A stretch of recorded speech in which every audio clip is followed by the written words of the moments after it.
Hello everyone, I hope you are doing well. Today we'll talk about how to fix or how to solve the problem of DHgate app. You will click on settings.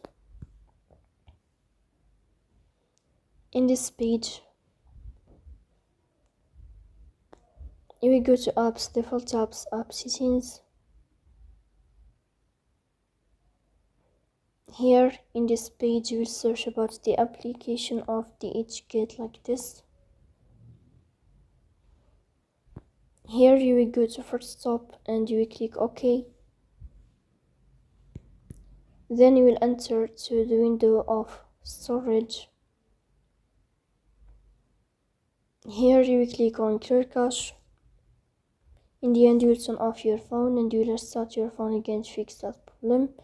So please don't forget to support us by like and subscribe. See you next time and thank you for your watching and your time.